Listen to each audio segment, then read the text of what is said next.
Faran, the question is, after almost 70 years, why now?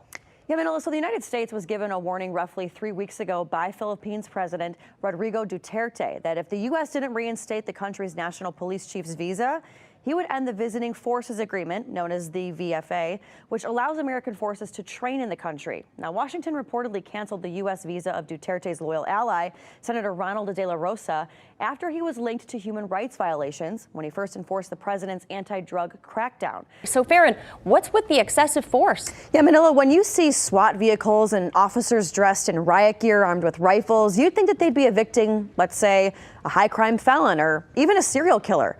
But no, the Alameda County Sheriff's deputies were there to evict 3 homeless mothers living in an abandoned home. Is joining us in studio with more on these surprising new numbers. Faran, what's going on? Yeah, Manila, so the annual Stockholm International Peace Research Institute report comes out every single year. Now, when it comes to the world's top arms producers, China has always come in at number 6. So it's pretty profound that this report now is China at number 2. Now, in the past, there was a lack of transparency when it came to Chinese arm producing companies, making it difficult to get hard numbers since they're all state-owned. Well, China has always imported its weapons from Russia and Ukraine, but now this report found that China has steadily built a massive military arsenal, and the country will no longer buy its weapons from others. Rather, China will build their own and sell them too. How is it related to this variant story or mutation story that everybody seems to be talking about? Well, so Rick, January was actually the deadliest month in the United States when it comes to just regular COVID, with more than 93,000 deaths. Pretty shocking. But look at this chart, though. It does show some positive. So it's not a different disease, Rick. These mutations, while on the surface, mutations, it sounds really scary. It's not. We see this in a number of different diseases. Perfect case in point, the flu. You know, we have the flu vaccine that you get every single year, and they have to keep changing the variants over and over again because the flu mutates. Actually, ever since the decision, and then with the type of reaction from protesters, many have called for Hong Kong's chief executive, Carrie Lam, to step down. But she said today that's never going to happen. It goes into effect Saturday. Now, the ban applies to all public gatherings, both unauthorized and those approved by police. Now, the ban makes the wearing of a full or partial face covering, including face paint, at public gatherings punishable by 1 year in jail. Alexa, did you get the $10 billion Pentagon contract? Her answer will be no. Amazon is feeling a bit surprised today, seeing that they're becoming a major global tech giant across the board. Now, despite pushback from Microsoft employees, the company has continued to make itself a friend to the U.S. military, having long supplied other technology to the U.S. military here and abroad. Now, it's also important to note that throughout this whole bidding process, Defense Secretary Mark Esper, he recused himself, citing a conflict of interest because his son actually works for one of the companies that originally was in this bid. A man in New York received $1.5 million in just 10 months. Another man in California, more than $500,000 in just half a year. And a man in Texas, almost $25 million at the beginning of COVID. What do they all have in common? They all filed bogus claims for unemployment insurance benefits during the COVID-19 pandemic. I'm going to begin with you. And can you take us through what you were able to see there and capture for us, what the video seems to reflect as well, that transpired last night suddenly in Philadelphia?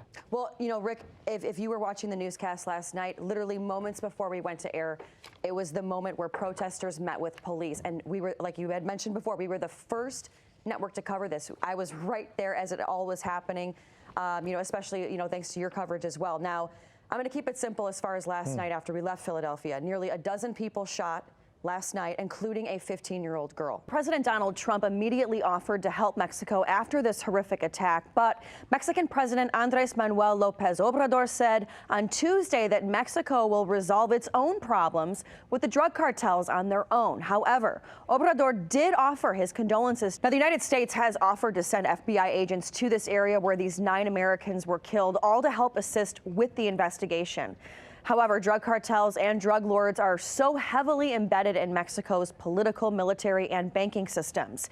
It's widely known that in the past almost 15 years now, the war on drugs in Mexico has gotten deadlier. He's joining us live from the newsroom with more on this.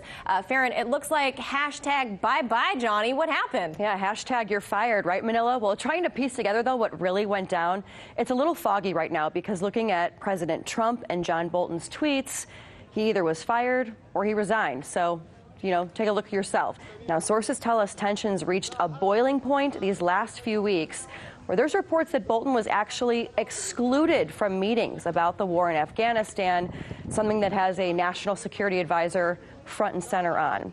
Now, Bolton is the former ambassador to the UN and the 27th National Security Advisor of the United States. The Pentagon says that this is a diplomatic move the U.S. has taken in the past couple of weeks to diffuse tensions with Turkey, who is a NATO ally.